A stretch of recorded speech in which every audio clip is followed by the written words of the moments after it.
Hello and good evening, everyone, and welcome to our final Q&A with filmmakers of Lumpia with the Vengeance. We have the cast and crew here tonight to answer some of your burning questions of what you saw tonight. It was a very, very fun and exciting film. I hope you all enjoyed it. We certainly did. But before I go on with that, I just wanted to say thank you so very much for all the viewers for joining us for VAF 25, our hybrid festival, which started on the 4th of November, and we still have one more day to go tomorrow. It's been an exciting journey so far. And we have tomorrow, which is a live. We will go on live with a 270-degree viewing experience at Scotiabank Theatre with the film Kimun, which is a Korean horror story. So hopefully many of you can join us live at Scotiabank Theatre. And also to wrap up the VAF 25 festival, we have an awards presentation ceremony at the Hollywood Theatre. First ever awards ceremony being held. It starts at 7 p.m. tomorrow night, and I hope many of you could join us. Tickets are still available, so please check online at vaf.org. Without further ado, I would like to bring on the cast and crew. Our moderator today will be Joshua Lamb, and take it away. Thank you and enjoy. Hello, everybody, and I hope you all had time to go watch Lumpia with a Vengeance. I mean, why else are we here in this Q&A session? I guess I'd love to call in and bring in the whole cast and crew onto the screen.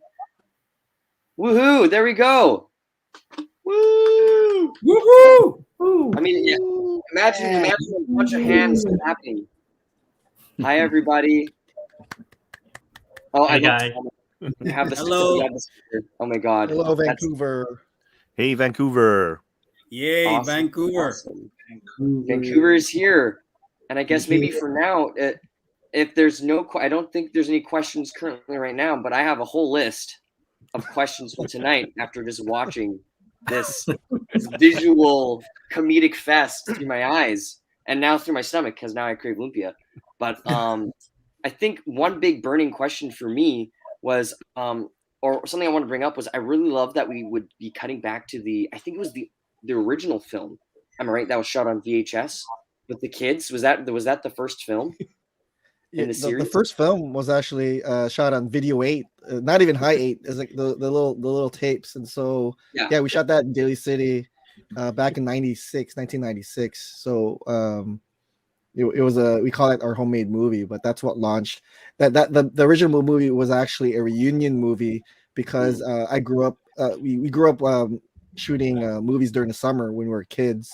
So the first Lumpia film was, because I was going to USC Film School at the time, was kind of like our attempt to try to make something more serious, I guess, with dialogue, and instead we made this wacky film. So we reunited all the kids now where we're growing up, and we shot Lumpia, the first one. Didn't realize it would, become some sort of a cult thing, and here we are with with a vengeance, literally. No, and I'm glad you guys were able to share it, because the reason why I was bringing it up was because I wanted to know, where can we see the first one? It's just so I could map out this awesome narrative with all these crazy kooky characters. I mean, unfortunately, you have to have a DVD player to watch it. We don't have it on streaming anywhere. It's on Amazon. I don't know if it's on Amazon in Canada. I know it's on Amazon in the US. But if you have a DVD player, you can always. I actually have it somewhere around here. You can get an Amazon or a store. But yeah, it's amazing because we didn't realize there were still. We didn't realize there was actually that many folks who enjoyed the first film until we crowdfunded this as a way to celebrate the 10-year anniversary of that film. And so the only reason why this movie exists is because we had backers who were fans of not only the original film but just our work in general, our film work that it took us 7 years to make, but here we are. Maybe my other question would be then, who here was involved from the very first get-go? I'm just really curious who was here from the beginning. Oh, Francis. Yeah, Moon. Yeah, I am. I saw definitely. I mean, when we made the first film. Yeah, when we made the first film, I mean, we really thought that film we really thought that film was supposed to be just for, our neighborhood, and who would have thought that it's going to go this far? And, a lot of us were, amateur actors, and, we all really were just doing for fun and something that we do for the summer.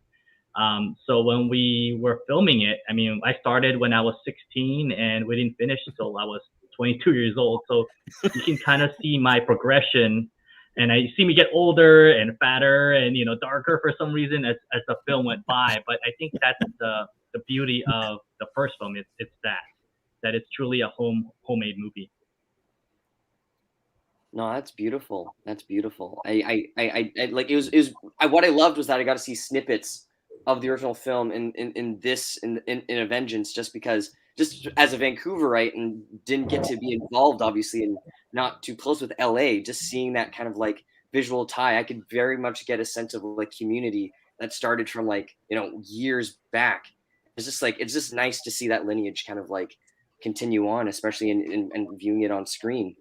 And I guess talking about visuals, maybe for everybody involved, what were some inspirations for the sequel or for this iteration of Lumpia with a Vengeance? Because for me watching it, I got like a little bit of Edgar Wright, Scott Pilgrim-esque kind of like, shooting and editing. So what were some more inspirations for this film? And Lawrence, you can do that, Lawrence. Well, that's definitely from the Batman television show. If with the sound effects and with the boards and everything, you could clearly see that it's a comic book film, and what other comic book property has been identified with sound effects and whatnot. And it's the Adam West television show that definitely brought us up. And I'm a big Batman fan, so. I remember there's a certain scene with the main actress, and she was trying to do the Batman voice. Yeah. I can see that inspiration. I see the very smart, very smart. And that was the key, right? To kind of poke fun at the comic book trope, and really the movie is really kind of a celebration of two cultures for me, right? It's the comic book culture, and it's also our Filipino American culture, our heritage, and trying to merge the two, into this like wacky film. And I think like Lawrence hit the dot, like different kind, the Batman, the comic book, the whole throwing lumpia crime fighting thing is kind of like the gimmick, but behind it, it gave us a platform to talk about just us being not only Filipino, but us being comic book nerds, No, and I think it's great. Oh yeah, go ahead, Lawrence. Well, I was gonna say, if you listen very closely to our editor AJ Calamay is like really tuned in onto that when we were talking about what can we do to really heighten up the feel of this film, and we got into discussion together saying the bigger the better. And then you could hear like, an homage to the Bionic Man. You could hear homage to, just different television shows. If you listen very carefully to the sound effects, you'll hear all the comical moments heighten up. And, even Saturday morning cartoon stuff is really in there. So, it's got even a Super Friends feel to it with the panels and whatnot. And, so there's a lot if it's a treat. It's definitely a treat for us. See, that shows our age with our references. Like we're 70s and 80s nerds.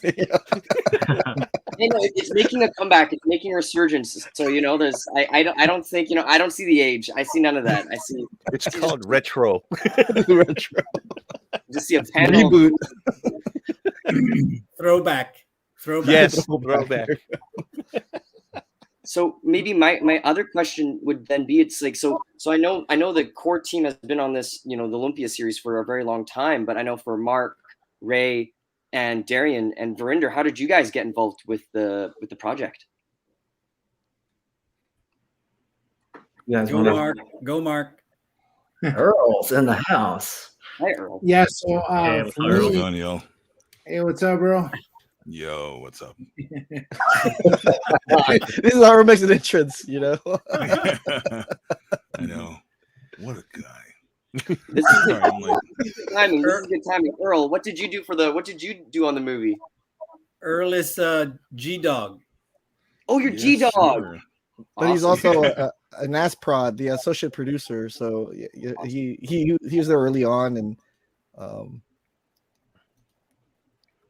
and contributed to the writing. we're trying to hype you up, Earl.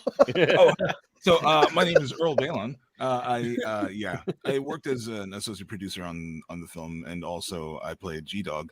But yeah, they're saying I was on pretty early, like helping Patricio like break story with another writing partner, Justin Keyson. So yeah. No, that's awesome. It's great that you jumped in, because I was just asking, like Mark, Ray, and Verinder and Darian, like how did they get involved with the project? Because from my what I'm getting is that you guys jumped on, like, was it just for this iteration, or were you involved previously in the previous series? I was actually just for this iteration. I was not in the industry at all, or didn't know Patricia when Lumpia 1 was around. So yeah, they brought me on later. Gotcha. And how did you guys all get involved? Mark, your turn. Yeah. So, actually, Patricio came up to spoke to my sister, and my sister kind of gave me the breakdown of how the movie, what the movie gave me, the plot and everything. How someone got bullied and they weaponized Lumpia, and I was like, you know what, this is me. I didn't use Lumpia, but I used my fists and stuff. But it's all good. But I was able to rise above being bullied, and being able to help people, and that's what I've done. And I use MMA as a vehicle to impact people in a positive way. And this movie is kind of like that. We use Lumpia to be able to do that. So we put bad people in their place, and we elevate the good people. But yeah, so it was awesome, man.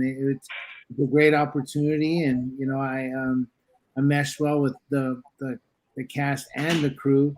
It was an amazing project, and I do it all over again for sure, 100 times. So, that's awesome. Yeah. And Mark, it's actually great to hear your voice now. Yeah. I was expecting subtitles to come out. I know, and I'm just like this.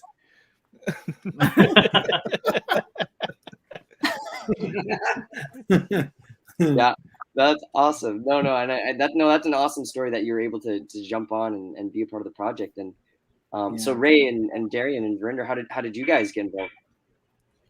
For me, I got involved through a film called The Debut that me and Patricia had worked on 20 years ago. So was it before or after? Did you shot the first one before you worked on Debut, right? Yeah, the Lumpia was shot actually a year before you guys shot the Debut in '97, but Lumpia came out like way after the Debut came out. I mean, in a way, the only reason why Lumpia came out, we finished it, was because we were inspired by the Debut, touring around. Like, we toured around the country releasing that film, and I was there with Darian and the rest of the cast. So that, in a way, the Debut sparked that whole thing. That's how we met Darian. So it's only felt natural that if this is about starting with the neighborhood kids and trying to just have more people, more children in other neighborhoods join us, it just felt natural for me to invite Darian to come and play. Right. So basically that's it. Like since then, I mean, Debut was my whole family. And then that he just became part of the family. So he was always like, I got something, we're going to do it. And I was on. I mean, And then I met Mark. Mark's great. Like, I was like, yo, you got Mark Munoz? That's crazy. Let's do this. So it was like, So since way back then. Okay. No, that's great. So I'm glad, Mark, you're pulling the strings, helping everybody pull it together. So Lumpia style. Probably like to Lumpia. Yeah, man. It was meant to be, man. It was meant to be. So it's amazing cast and crew, man. It was awesome. No, I can definitely tell. I do have a question actually that that Barb brought up in the comments. It says, "I love the music. I love the music. How did all the music kind of come around for this film? So the you were talking about score. The score was done by Jonathan Wandag and Michael Kobayashi, who came back from the original one. So we had two composers, and we made sure we wanted the retro feel of the. I'm such a big fan of synthesized score from the '80s, and so we made sure to include that mixed in with a little bit of score. But the soundtrack in general, just the songs and the original songs that we had was, it's been a dream of mine really to include freestyle music in an action scene. And if anyone knows about freestyle music, that's like a big part of Filipino American pop culture contribution with Jocelyn Enriquez and Buffy and just that period of time. So to get the rights for Buffy song and to play her song in the middle of this fight scene in the bakery, that for me was a celebration of that part. And then and we had a lot of current artists, and most of the artists were people who we'd worked on because I did music videos a lot, and one of them were the Black Eyed Peas, and the app did contribute a song to it. So again, it was just really a part of a family, just really pulling all our favors and just the people who we'd worked with, and that's what it is, right? You just really start finding like-minded folks who want to play with you and create something, hopefully something that that's fun and hopefully entertaining. No, for sure. And the music definitely, and the score complemented it all together. So very, very well done, Patricio. That was good taste in that regard. I guess I have another question here. Maybe I'm going to aim it back to the group. Is there are just like so many characters in this film. We got Filbert, Lumpia Man, Miss Milano, Mon. So I mean, like, what were your guys' favorite characters? Obviously not the ones that you played. That would be obvious. But the ones, the characters that you enjoyed in the film that weren't you. What were your favorites? Maybe I'll aim it at Ray or Verinder first. Maybe one of you guys could answer that one first. Yeah, I know. For me, I'll walk around the house going "pare, pare, pare." But I love that character. He had I don't know. As soon as he came on screen, I don't know. It was just it was really funny to me. We just laugh all the time, and the interactions. I won't ruin anything, or I think this is after the film, but his interactions with Tyrone, and just I don't know. I always like crack up every time he talked, and so that's probably my favorite. Joma's character. Yeah, what was the character's name? It was it's slipping off the top of my head, but he played one of the chefs, and I really liked his character. Mm. Oh, Alberto! You're talking about Alberto's character. Alberto. Jomas. Yeah, exactly. I like Tyrone myself, only because he played. He sort of the character that reflects what's been going on in the community with previously we've had issues with and probably still ongoing, although the younger generation now maybe it's gone away, but in the older generation we've always had this crab mentality issue, so that's what I'm glad that Tyrone's character sort of touched upon all of that, which is which I thought was an eye-opening. It kind of just makes everyone realize that we all have to be one community, right? One culture, one community. That's beautiful. That's a great envelope on Tyrone. Anybody else? Any other favorite characters? Go ahead. Oh no, I was just gonna say my favorite character would be Kuya. Would be Mark's character. Part of that is I think his character brings a lot of validity in terms of the fact that he Mark. Everyone knows Mark's a UFC fighter, and for someone to play that main actor, and there's a lot of punch that goes along with that Lumpia, right? The fact that he has that experience and he can actually fight, and he's legit at what he does. So that's why I'm like, man, I'm just in awe just watching him fight in the film, and that's kind of my favorite part, all the action parts that Mark played. Yeah, he definitely made it authentic. He gave us some authenticity to our action for sure. Yep. I appreciate that, guys. Yeah. Yeah, it was challenging not to actually punch somebody in the face. Yeah, we had to hold him back. I'm like, I know this is not UFC anymore, Mark, but it's pretend. It's pretend. It's okay. Mark had dough. He had dough on his hand in one of the scenes, right? So it's okay if he punches somebody. I mean, it's just bread. You know, so it's soft as a It was blow. like, Mark, it's all right. That stunt guy did not hurt you. He's just a dude. Yeah, I know. There was a part when I was filming with Mark, and there's a part where we just met. It's my first day in the scene, and Mark was just pushing me, and if for some reason we couldn't get it right, and he just kept on pushing me, and each time he pushed me, it was getting harder and harder, and I'm like, I walked to Patricia, and I'm like, dude, is he mad at me? What's going on here? I was hoping by the time we get take 10 that he would actually like punch you, really, like trying to build up to like do the donkey punch or something. Method actor right there.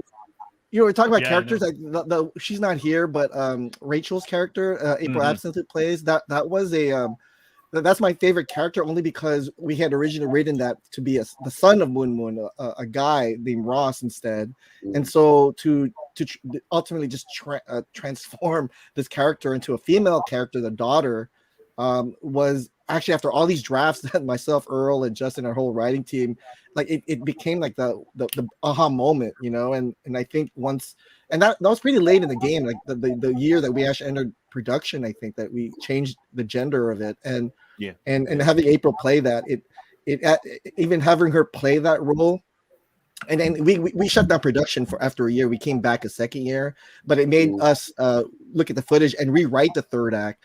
And it was similar to the first movie too, because that took 7 years to make the first film, and we actually reshot in the beginning, right, Francis? So like, in a way, it was weird that we did this by accident. We didn't say it was gonna take us 7 years to make this film. It just always ends up being that magic number. But I think the movie's so much stronger coming out now than it would have been if we released this years prior. Yep. I'm gonna jump on that, saying that and say that. Yeah, Rachel is also my favorite character, and pretty much for the same reason. Just because, like, I think that character, even before the movie, before we started actual production, changed the most just on the page. Because we were sitting there trying to find a voice for the character, like who they were, what their role was, because a lot of it in the beginning of like breaking the story was like, how are we going to pass on things to the next generation? That was like a theme. So I remember talking with Justin and Pat, we're like, how do we push this character more into the forefront so it became a stronger character? Then we decided to like focus more of the story on the character. And then I still remember when I think it was like over Facebook Messenger, Pat was like, so I've been thinking about changing Ross into Rachel. What do y'all think? And I was like, dude, that's genius. It's perfect. I don't know what, it just clicked after like reading all those drafts. And then when Pat said that, I was like, I think that's amazing. I don't know what it was about it, but like it felt right. So yeah. And April just like really just made that role so believable. I mean, just what she brought into it was a sense of honesty and a sense of like realism. Like you really believe that she was this character. So it's amazing the evolution that came out of what originally started off as the son Ross and eventually became Rachel.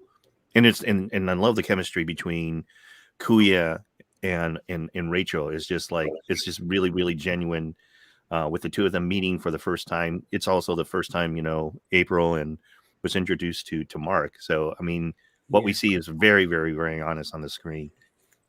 I mean, I'll tell you that even Verinder's character, Bob, there were no drafts of because we got rid of one of our villains, our henchmen, through that torture scene, and so we needed like another villain to step in, and then rewriting it for that second year made us rethink Bob's character, which was just a minor character, and to have him come in and be the creator of actually the powder part of it, because we were transitioning from this wacky drug to now the new drug, and Verinder's character really helped solidify that.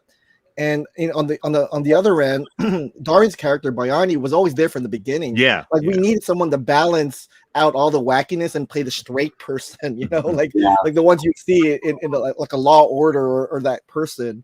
And you know, I know me and Gar, we kept going back for talking about it, and I was like, but it was funny because I've always wanted to throw something. I was so tempted to throw something funny at, like, can crack something, you know, like a joke, but I can't. His character can't do that.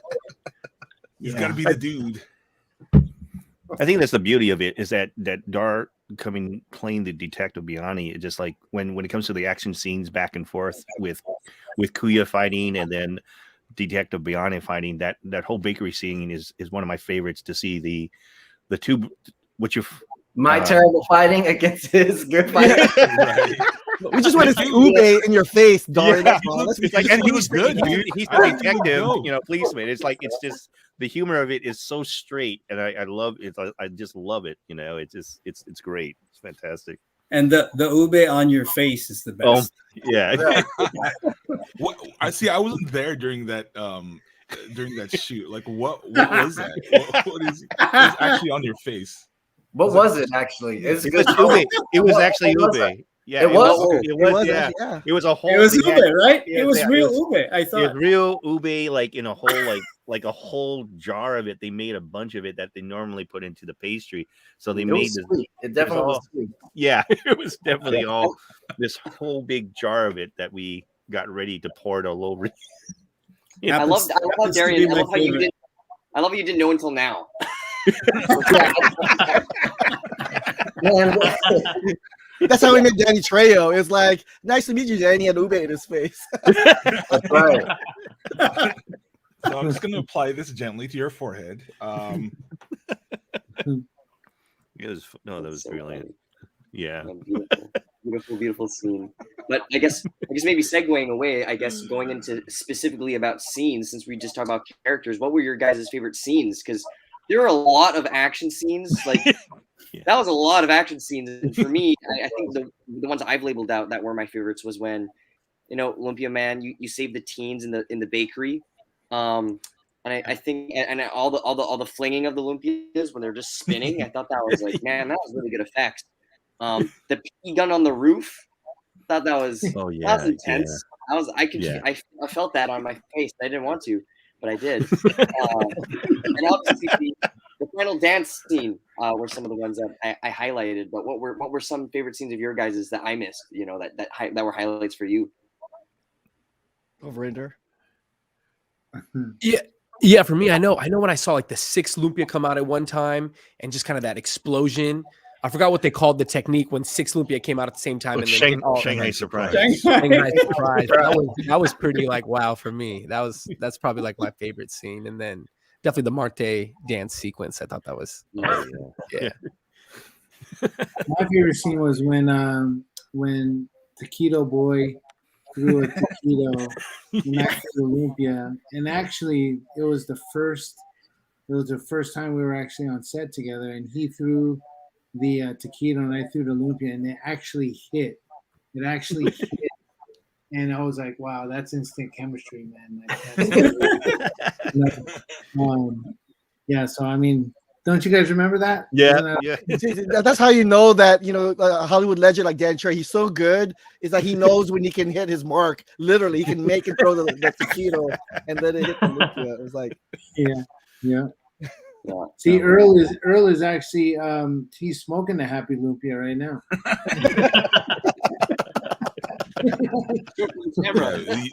People don't know that actually exists, and it's product endorsement we're having right now. Yeah. Sponsored by Happy Lumpia. Happy Lumpia. Sponsored by Happy Lumpia. I think for me, in terms of the scene, I would say like the Avengers scene.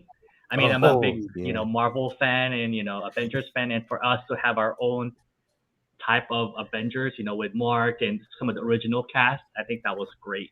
And I think just the wedding itself, I mean, because that wedding, it's not really the scene per se, but that wedding scene pretty much brought, everyone from Lumpia 1 to the set. And it was just like the biggest reunion we've ever had. It was great. It was great. Awesome. Yeah, I think after we just screened both films for the first time really in San Diego, San Diego Asian Film Festival, and even for me that was the first time I've ever actually seen both films on the same day, And it's amazing when you watch it back to back how and we made the movie so you don't have to watch the first one, but you get to see a lot of the references and, like they said, the characters coming back. And sometimes I mean, Verinder, right, we were talking about that earlier, but just how like you do Easter eggs, but then you feel so. My favorite scene is always going to be the in jokes that like most people probably won't get. The play fighting, because in original, not even with Lumpia, but or even our homemade films, we always play fight. It wasn't real, so we had to have like this fake one as a mock thing. And yeah, it's kind of silly, like you seeing like why are they play fighting in a wedding? But for us, it's an in joke because that was us, like that we always did the fake fighting and no one got hurt in the wedding. But just to let you know, when we did those play fights, when we were growing up, the neighbors actually called cops on us because they thought we were really fighting. It was pretty bad. That's funny. That's funny. I would have wanted to join in on that. No, we can't have you because you're actually gonna punch us for real. So we don't want you involved in our play fights, Mark. You stay away. Stay away. Oh, man. We lost somebody. I think we lost the host. Oh, there we go. There's Regina. Hey, Regina. You're on mute. You're on mute. Regina, you're on mute. I got It's it. like the principal just came in to. I know. Hey, so having Josh just lost connection, so I'll bring him back in, and then it'll be all good. There he is. There we go. I'm back for the sequel. I just went to my With the trailer really quick. vengeance. So. He came in. He went to get some lumpia to actually eat. I did. It was good. You went to get some lumpia. Anyway. That's what happened. Do we all go through our favorite scenes? Where were we at? I want to jump back in. Oh, well, we're just talking about play fighting, and Mark wanted to actually. We didn't want to play. So we were waiting for whose favorite scenes next. I don't know. Who's Play next. pot for sure, man. I'm still a big I love the music videos, or not the music, I should say the dance scene. The Art. Because that was kind of like when we came up with that, it was like a shot in the dark. Like, is this gonna work? We should just try it. And I had no idea Pat was actually gonna shoot it. And so like when the footage came back, I was like, oh, this is happening. And let me just say that it's been I've waited years for people to see if anybody would get the reference. And, yeah, for the most part, people got it. There's definitely an age limit, but I think that's the Easter egg thing. Yeah. This movie has so many pop cultural, superhero, cartoon, action sequences that if you look very carefully, it's all across the board. And if you can identify where the Miarte thing is, like, hey, we know what music you were listening to during the during the 90s, but that sequence was fun. That was really, really fun because the final output even surprised me because the I don't know if I want to reveal, but spoiler, the secret Jedi moment there. They're just like, I really, really like. Oh yeah, the secret Jedi moment. Yeah, secret Jedi moment that happened. Lords, we missed the moment though because Mark used to teach cotillion dance, right, and do the cha-cha. Like we should have had Mark come in there and do the cha-cha. Oh my like, god! But he was doing it like during between scenes, right? In the we were standing on top of the table during lunch. During lunch. We should have just shot that. We should have just shot it and then blued it in. Just. I know. Next one, Mark. We're gonna get director's you cut. We're gonna have you show off your dancing skills. We're gonna have to do the director's cut for that. Release the Janelsa cut. Yeah. I'm expecting number 3. I'm expecting number 3 in 7 years. That's what I'm expecting. Oh, how old am I now? I know. We'll be like the Dark Knight Returns. It'll be like the Dark Knight Returns with Mark. Coming in. Yeah, it'll be Lumpia 3, higher cholesterol or something. Keeping the numbers down. With Statin drugs.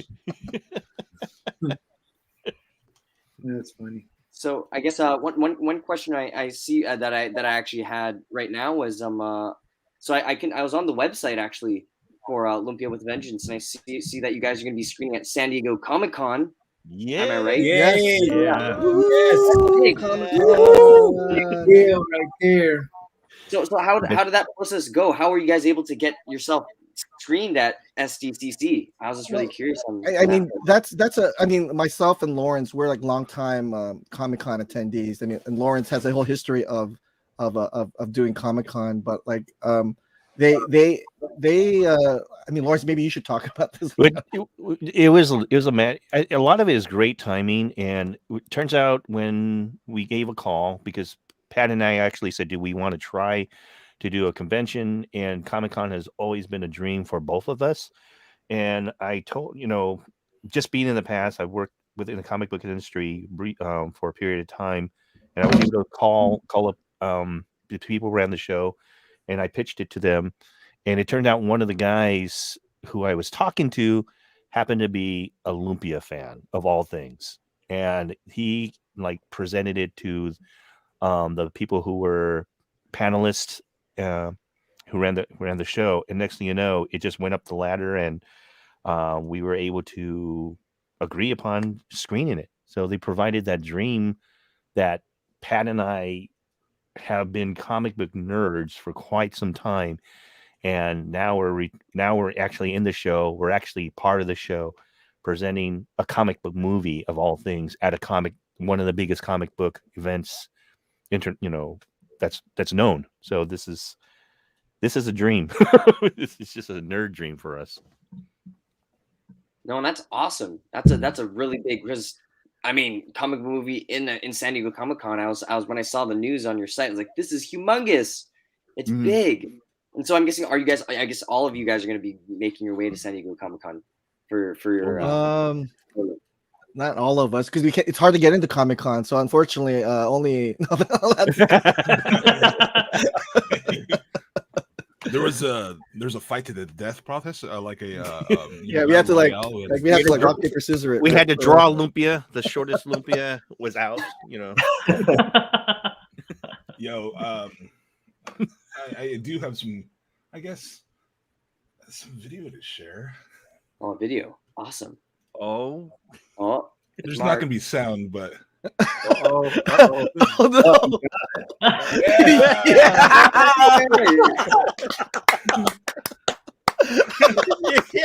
Yeah. We can still put this in the movie, dude. We'll put it in. Come to Comic-Con. Yeah, maybe it might be in there by then. Who knows? I had no idea that footage existed. Mark's mad at you now, Earl. He did not approve that. We weren't kidding. He's multi-talented. Yeah. Mark is How multi-talented. did you find that, man? That's crazy. I shot that during During lunch. Shot that? Yeah. Oh man, that's crazy. Yeah, dude, I was like, because there was more before that, and I was like, "Yo, Mark got moves. What's up?" So I pulled my camera up. All right, so I have a footage of Render and Darian also dancing. Hold on. Oh no. Oh, no. Man. Somebody break that Premiere Pro, and we're just gonna start putting it into the freaking movie. Yeah. That's awesome. It's the director's cut that we're putting that in. So we're live streaming the edit. This is beautiful. I love this part of it. We were talking about Comic-Con, and we forgot to mention that because we do the comic book thing now. And I think it's the reason why we got in was because of the fact that I should plug. We have the special exclusive Vancouver Asian Film Festival variant here. What?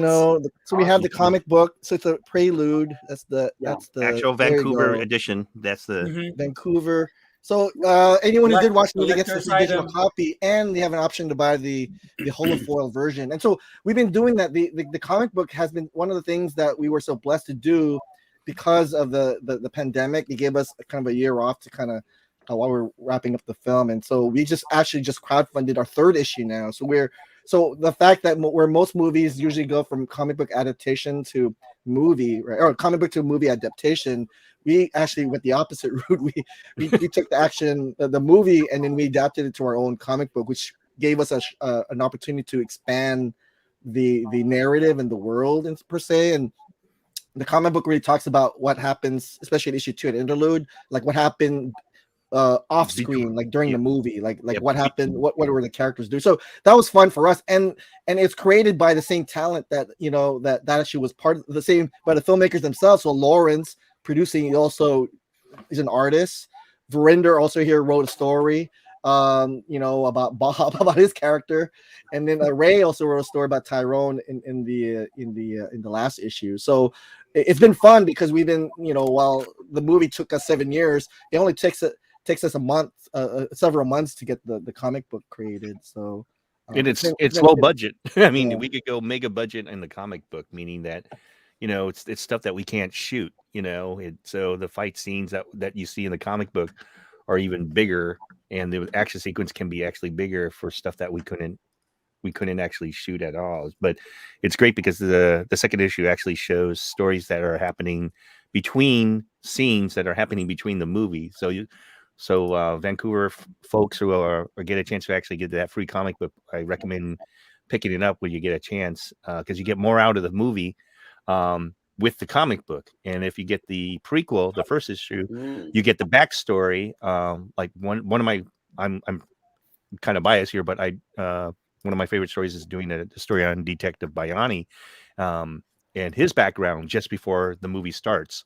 So you get a chance to meet him and get a old-fashioned detective story narrated by his character. So this is stuff like we can't put entirely into the film, but in the comic book world, we're able to do more, and make this deep fried universe like expanded and more. So like Pat said, it was one of the reasons why we also got into Comic-Con, is that we do have a comic book, and to be presented a movie that does it backwards, where we had the movie first and then we deliver the comic book after. But it's not just a direct comic book adaptation. It's actually an expanded version of our film, so you get more to it. And initially this was supposed to be just a marketing tool to help the publicize the movie, and now it's the comic book stands on its own. It's a hit on its own. So suddenly the IP is not just a movie, but now you got a comic book as well. Wow, we're seeing the deep. Did you, Lawrence? You said the deep fried universe, so it's the DPU. DPU expanding. That's awesome. The deep fried universe. DFU. DFU. Yeah, that's I said the DPU is the DFU.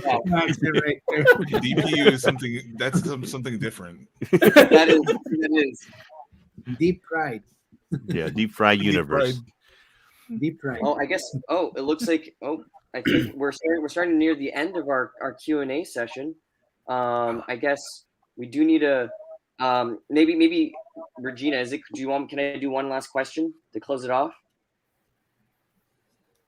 Or I could just say it. Yeah, I'll just go. Yeah. Okay, one more question. Just to cap it all off, I just wanted to ask so just because of the success of the festival run for Lumpia with a Vengeance, what are you guys working on now, other than Lumpia with a Vengeance? Like what kind of came out of this project that's kind of like inspired you or helping your current work now? More. So for us, I mean, like, Comic-Con is actually really, San Diego Comic-Con has been kind of like a great venue. It makes sense a year right now into our film festival run to really, we're gonna announce some projects there. I wish we could, but it's definitely opened up the world in terms of not just making our projects through film, but even making, that maybe that film I always wanted to make through the comic book world, and so obviously, I mean, look, I'm not, this movie, Lumpia with a Vengeance, only exists because, us and our backers, our Kickstarter backers, willed this movie into existence. So I'm not gonna say no if they want us to make a third installment of it.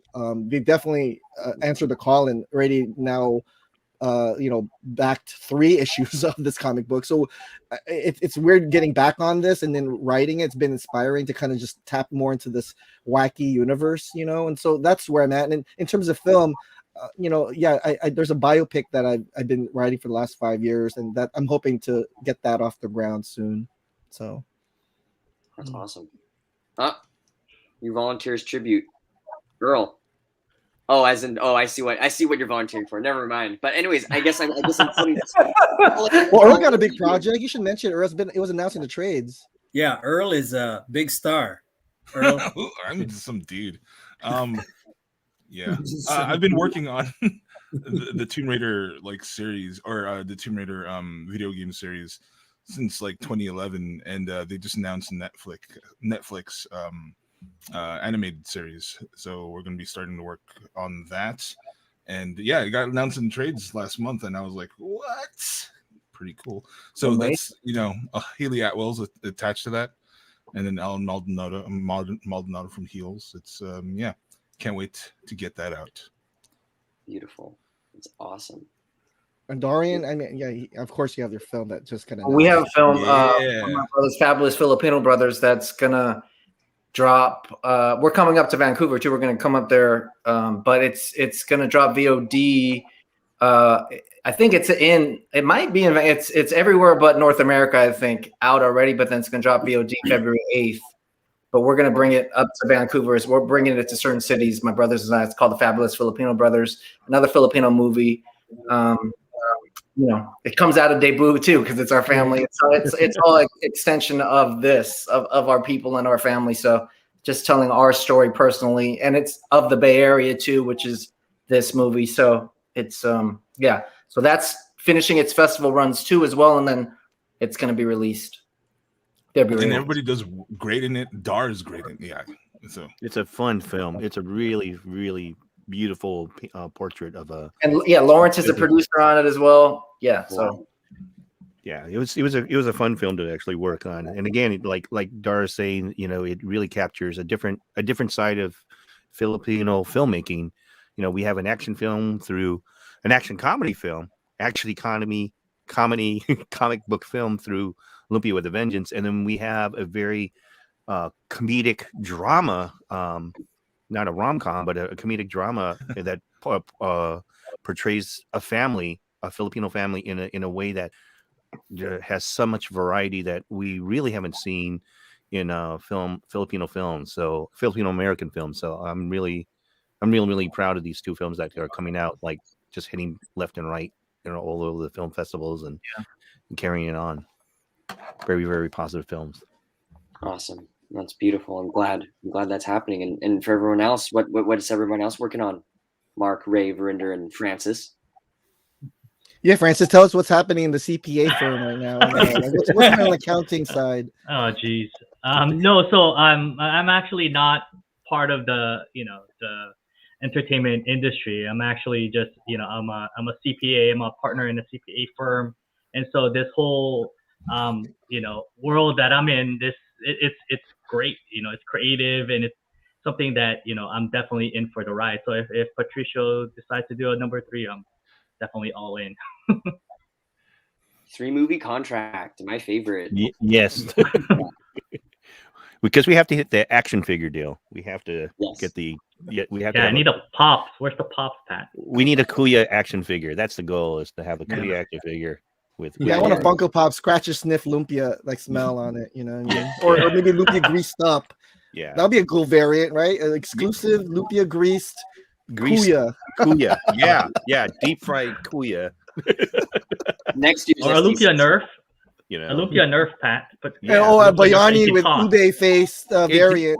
Can you imagine? Can you imagine Kuya as a Halloween costume? I mean, for kids, with the utility belt. I mean, that's my dream right there. Is to actually, that's awesome, Lawrence. That is what we're going for. So, I mean, awesome.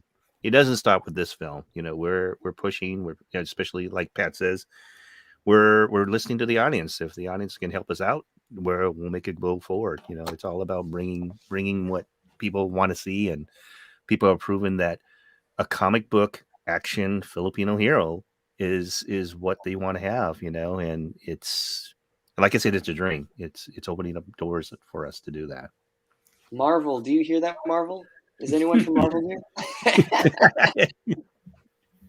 Well, that's why this journey's not over. We got to get the movie out to a bigger audience. Yes. So, and Comic-Con is that venue. We're proud to announce that where we're showing the movie at Comic-Con is the place where I've experienced myself Warner Brothers release on DC Comics action movies themselves that has actually been presented at the very same place, which I'm very, very excited, is that we're showing it in a venue where we have the same type of audience that will be there that's for a DC Comics movie release. So it's exciting. So we're hoping the fans will bring that on to folks that will be interested to bringing this to the masses, and that's the goal. We can do this. It should be here. Yes, it should be this. This is what we 3. Yes. 3. Yeah, there'll be 3 lumpia in a hand. It's this. So That's right. So, and I guess maybe, well, just to cap it off again, I'm going to ask one last fire-rounding question: is what would you like audiences to kind of take out of the LUMPIA series? Now that it's going to be going to San Diego Comic-Con, what would you like everybody out there to take away from this visual experience? Maybe I'll bring it to Mark and Verinder. I know you guys didn't answer the last question, so I'm bringing it to you guys. Hey, I just want to, kind of reiterate, just kind of going off of this Comic-Con and getting some action figures. That'd be great. Shoot, even like they even said a Nerf Lumpia, so you could throw that Nerf Lumpia around, so that would be sick. Have a utility belt and it pop up and you catch it. That'd be amazing. And the Lumpia, Nerf Lumpia coming from it, that would be awesome. I love that. Kind of like how Spider-Man uses spider webs, man. So I use Lumpia, so that'd be awesome. It's the wrist shooter Lumpia. Yeah. Oh yeah. Yeah. You put the fresh one in the back. We'll probably introduce new weapons that I have. So. Yeah. Yeah, and definitely, I think one thing I hope people would take away is from it. If you're not familiar with the Filipino culture, or just the way, just get a feeling of the camaraderie, the love, and just the beautiful culture of the Filipino people. I mean, I grew up with some Filipino friends, and what I loved, just some basic things. When I went to their house, there was always, everyone greeted you. Everyone was very welcoming. There was always food. That was always different. I was like, oh, delicious food. Have you ever take some home? Right after you took off your shoes off, right? Yeah, and you hit your shoes off. Well, I'm used to that. I'm used to that part. So okay, yeah, I'm used to it. Yeah. Yeah. But just the love of the Filipino people, and just how much fun they are, and how giving and caring they are. And that's what I felt on set too. So I hope they take that away. Awesome. That's awesome. Anybody else? Anything else? Anybody would like to take away? You'd like the audience to take away from the movie? Community. Yes. The sense of community. Yeah, and we just want, look, this is an entertaining film. This is not supposed to be the tell-all about Filipino culture. I mean, our culture is very multifaceted and diverse in itself, and I think the one thing I want people to get out of it is to have fun. I think that's the one thing that's usually missing from films, is the fun factor. I think, and hopefully that it actually goes out and gets you to buy lumpia and eat it and share it with other folks, because I think we all realize that it's not just Filipinos that love that lumpia, right? It's like everyone loves that lumpia, and so that's the thing that we always kind of push, that food extends all barriers. Yeah, that's right. Yeah. We're hoping that through this film that people see the variety of roles that both Filipino and Asians that we're actually able to play, and again, it's an action comedy film. It's and it's also a comic book film, and just like that's just so many things that we're hitting off in this film alone, and to be able to see the different types of characters, the different types of variety, and how we could push push the envelope of being seen, but also see that we can do it. It's the possibility that we can look past like what we played in the past, rather than just minor roles, but also open up the roles that, both in storytelling. As Pat says, our culture is a variety of facets and different areas that we can actually present, and not necessarily in a teaching way, but also it opens the door to say, look at the variety that a culture can actually bring, such as the Filipino culture, and what we have to offer as characters, as lessons and storytellers. So, there's possibility, and that's what I hope that people see, is the possibility that we can offer, and as well as future films like this. No, that's awesome. Thank you for sharing that, Lawrence. Yeah, that's a great way to cap that one, because I did have one more question that we can all talk about for 1 minute. Is how many lumpia? I lost count already in like the first 5 minutes, because everyone's just smoking it up. So I mean, was anyone on production keeping count on how many lumpias had to get like involved in this film? Well, we have this disclaimer though, right, Lawrence? It's like we no real lumpia was wasted on set. It was eaten. So anything that was thrown or eaten, it was actually Mark, do you remember? It was like a prop, right? A stunt lumpia. We had a stunt lumpia. It was actually a prop I bought on eBay. It used to be a Chinese egg roll prop for a restaurant, and so that was like our main star. That's right. And the CG lumpia, of course, from our amazing visual effects artists, team of VFX artists that did all the CG lumpia, which they brag was the very first ever CG lumpia ever created. Yeah, ever. First animated lumpia ever. So yep, and I didn't mind eating all the lumpia, man. And you sure did, Mark. You just kept eating. Hey, it was amazing. Hey, I would keep eating it. I would keep eating. And you know what? They had Shanghai lumpia, and then they had vegetable lumpia, and I was like, wait, this is vegetable lumpia. Cheating when there's turon, right? Remember, we couldn't find real cooked lumpia in the morning, so they had to get turon, like banana lumpia. So we had dessert lumpia. That's crazy. And of course, we sealed the deal with the secret sinigang lumpia with Mark. That was pork sinigang is a popular Filipino dish that got Mark to sign on to the film, and then we never served that lumpia again once he signed on. That was the only way to keep Mark on board, is to make sure that the promise of the sinigang lumpia was going to come. Sinigang lumpia. Man, I needed to have patis with it, man. And you need rice too, man. Yeah, I need rice for sure. I'm really happy you guys were able to all come together and join us this evening for our little quick Q&A. Well, no, it was quick, but not that quick. I can see we're already coming up to an hour of our Q&A session. I'm really happy you guys are able to come enjoy and create this space for everybody here at the Film Festival and for all of us to see. Thanks again, guys, for coming out tonight. And I think we're going to get Mark to do the outro. Thanks for having us. Excited. Thank you for having us. Thanks, Josh. Very excited for the future, guys. Hope to for see the you future. Soon. For the future. Yes. Have a good night, guys. Bye. Thank you. All right. Thank you all. Thank you, Josh. Thank you. Thank you, Beth. Asian Film Festival. Thank you, Vancouver.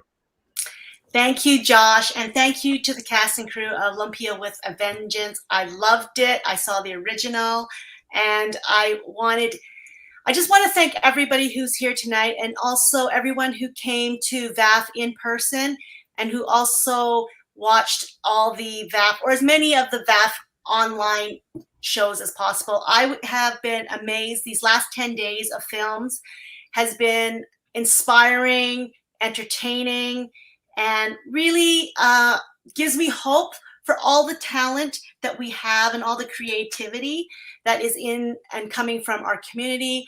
There is in this moment, I see so much opportunity and VAF is here to support you. So we want everyone to come and watch the films, but also to come and show up to we still have a few more panels. We have our awards nights tomorrow. We also have one more in-person screening, which is a horror film, a Korean horror film with 3 screens at 2 p.m. tomorrow at Scotiabank Theater. So if you are available, please come to that. And I really wanted to say thank you to everybody who watched the films online and who came in person.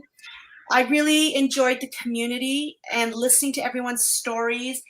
And I was really appreciative of the camaraderie that it has been shown between the filmmakers, their cast and crew, and also the audience members. It's been really, really heartwarming.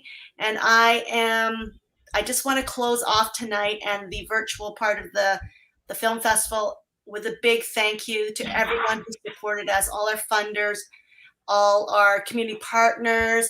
I want to thank all our VAF staff, our VAF executives, Susan, Regina, Lynn, Kathy, Audrey, the board, and all the other executive and committee leaders. We could not do this without everybody.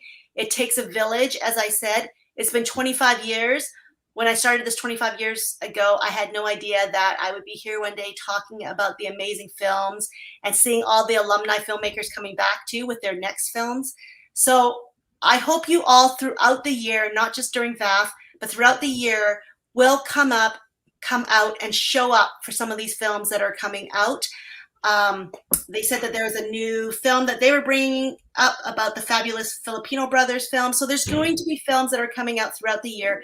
Please show up and support, because that's what it takes. It takes all of us to contribute and to show that our stories are important and our stories need to be heard. Thank you and good night.